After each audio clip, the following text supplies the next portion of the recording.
వాక్యమే నన్ను బ్రతికించెను, బాధలలో నెమ్మదినిచ్చెను. అనుదిన ఆత్మీయమన్న కార్యక్రమానికి మీ అందరినీ ప్రేమపూర్వకంగా ఆహ్వానిస్తూ ఉన్నాం. ఈ దినము ఆంధ్ర క్రైస్తవ కీర్తనల పుస్తకం నుంచి 334 పాటని పాడుకుందాం. ఉన్నట్టు నేను వచ్చేదన్, పాపిష్టు నీవు పిల్వగన్, నీ నేత్రు చేత గర్గుమా గొర్రె పిల్ల దేవుడా. ఉన్నట్టు నేను వచ్చేదన్, నేను ఒప్పుకొందు తప్పులన్, నీ మాటతో హరించుమా గొర్రె పిల్ల దేవుడా. ఉన్నట్టు నేను వచ్చేదన్, దుఃఖంబు బాధ పచ్చగన్, పాపంబు జేయ నీకుమా గొర్రె పిల్ల దేవుడా. ఉన్నట్టు నేను వచ్చేదన్, యేసు కబోధినుండగన్,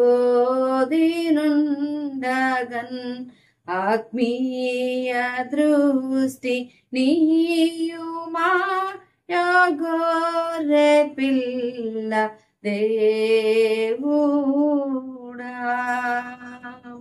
ఉన్నట్టు నేను వచ్చేదన్, నీ మాట నమ్మునట్టినన్,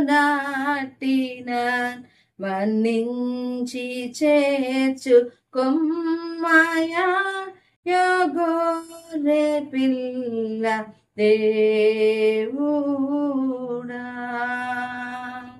ఉన్నట్టు నేను వచ్చేదన్, నీ ప్రేమ నన్ను బిల్వగన్, నీ వాడనౌదు సర్వదా గొర్రె పిల్ల దేవుడా. క్రీస్తునందు ప్రియమైన దేవుని బిడ్డలారా, అనుదిన ఆత్మీయమన్న కార్యక్రమానికి మిమ్మల్ని అందరినీ ప్రేమపూర్వకంగా ఆహ్వానిస్తూ ఉన్నాను. ఈ సమయంలో అపోస్తలుల కార్యముల గ్రంథము 16వ అధ్యాయంలో ఉన్న చెరసాల నాయకుని గురించి మనము జ్ఞాపకం చేసుకుంటూ ఉన్నాం. నిన్నటి దినాన అతను జెన్యున్గా రక్షింపబడడానికి ఏం చేయాలి అని అడిగినట్లు, అంత మాత్రమే కాకుండా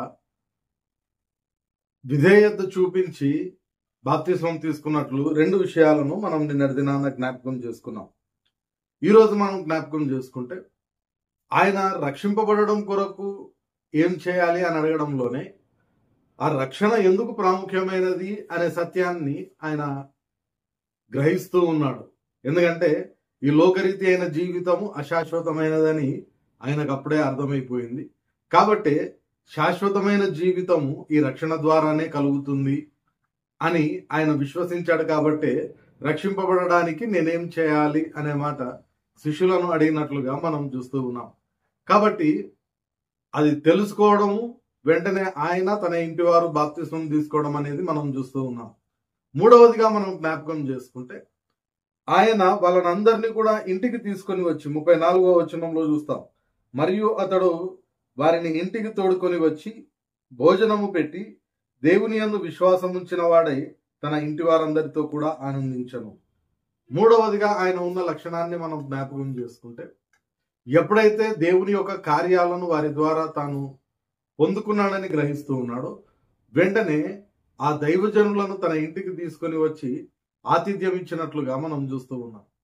కాబట్టి దైవజనులకు మనము ఆతిథ్యం ఇచ్చేవాళ్ళుగా ఉండడానికి ప్రయత్నం చేయాలి. పరిశుద్ధ గ్రంథం చెప్తూ ఉంది కదా, ఆతిథ్యం చేయ మరువకుడి కొందరు తమకు తెలియకయే దేవదూతలకు ఆతిథ్యం ఇచ్చిరి అనే మాటను మనం చూస్తాం. కాబట్టి దైవజనులకు మనము ఆతిథ్యం ఇచ్చే వాళ్ళుగా ఉండడానికి ప్రయత్నం చేయాలి. ఇక్కడ ఆయన ఆ కార్యం చేసినట్లుగా మనం చూస్తూ ఉన్నాం. ఓవరాల్ గా ఈ చెరసాల యజమాని లేకపోతే ఈ చెరసాల నాయకుని యొక్క ఎపిసోడ్ అంతటిని మనం జ్ఞాపకం చేసుకుంటే అతి స్వల్పకాలంలోనే ఆయన యొక్క జీవితం ఎలా మారిపోయిందో మనం జ్ఞాపకం చేసుకుంటే 23-24 వచనాలలో ఆయన రోమా ప్రభుత్వానికి అనుకూలంగా ఉద్యోగం చేస్తూ ఉన్న ఒక ఉద్యోగిగా మనం చూస్తూ ఉన్నాం.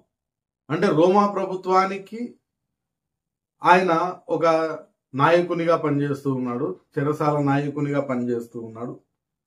ఉద్యోగ భద్రత కొరకు ఆయన భయపడుతూ ఉన్న వ్యక్తిగా మనం చూస్తూ ఉన్నాం. కారణం ఏంటంటే ఆ చెరసాల ఎప్పుడైతే కూలిపోయిందో భూకంపానికి అందరూ పారిపోయి ఉంటారని, తన యొక్క ఉద్యోగం పోయి ఉంటుంది అనే భయము ఆయనకు ఎక్కువైనట్లుగా మనం చూస్తూ ఉన్నాం. తన యొక్క ప్రాణాన్ని ఆయన సొంతంగా తీసివేసుకోవడానికి ప్రయత్నం చేస్తూ ఉన్నాడు.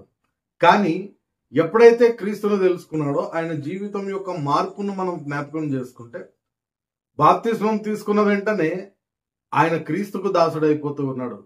అంతకు మునుపేమో లోకరీతి అయిన రాజ్యానికి ఆయన ఒక ఉద్యోగిగా ఉపయోగపడితే ఇప్పుడు చిరస్థాయిగా ఉండిపోయే యేసుక్రీస్తు ప్రభు వారికి ఆయన ఒక దాసునిగా మారిపోతూ ఉన్నాడు. అది ఇష్టపూర్వకంగా మారిపోతూ ఉన్నాడు.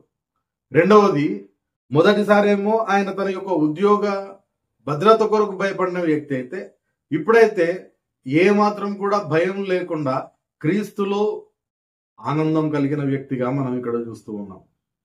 ఏ మాత్రం భయం లేదు, సంతోషిస్తూ ఉన్నాడు, బాప్తిస్మం పొందుకుంటూ ఉన్నాడు. చివరిగా తన ఇంటి వారందరితో కూడా ఆనందించరు అనే మాటలో మనం జ్ఞాపకం చేసుకుంటే అది దైవికమైన ఆనందం. నిజంగా క్రీస్తులో ఉన్నప్పుడు క్రీస్తు అనుగ్రహించే ఆనందాన్ని ఆయన సమృద్ధిగా తన జీవితంలో పొందుకున్నట్లుగా మనం చూస్తూ ఉన్నాం. జైలర్ గా ఉన్నప్పుడేమో మనసంతా కూడా కఠినంగా ఉంది. ఎందుకంటే ఖైదీలందరితో కూడా కఠినంగా ఉండాల్సిందే, తప్పదు. కాబట్టి కఠిన హృదయుడైన వాడు క్రీస్తును తెలుసుకున్న అనంతరం మృదు స్వభావిగా మారిపోతూ ఉన్నాడు. అప్పుడంతా కోపంగా ఉన్నవాడు ఇప్పుడైతే ఇక ఆనందించేవాడుగా మారిపోతూ ఉన్నాడు. ఇవన్నీ కూడా కేవలం క్రీస్తు వలననే సాధ్యమయ్యే విషయాలు.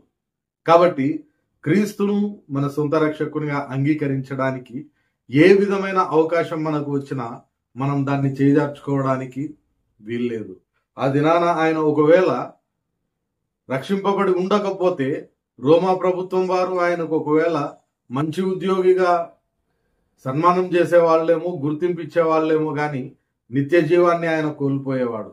కానీ దానిని ఆయన ఈసారి ఏమాత్రం కూడా పట్టించుకోలేదు. కాబట్టి రక్షింపబడే అవకాశం ఎప్పుడైతే వచ్చిందో వెంటనే దానికి అనుగుణంగా ఆయన ప్రవర్తించి బాప్తిస్మం తీసుకొని తన యొక్క వ్యక్తిగత జీవితాన్ని, తన కుటుంబం అంతటిని ఎప్పుడైతే రక్షించుకున్నాడో లోకరీతి అయిన భయం పోయింది, దైవికమైన ఆనందము ఆయన జీవితంలో చోటు చేసుకుంది. కాబట్టి ఈ మాటలు మనం జ్ఞాపకం చేసుకుంటూ మనం కూడా అటువంటి లక్షణాలను మన జీవితంలో అలవర్చుకొని దేవుని కొరకు జీవించడానికి ప్రయత్నం చేద్దాం. పరిశుద్ధాత్మ దేవుడు సహాయం దయచేయును గాక. ప్రార్థన చేసుకుందాం.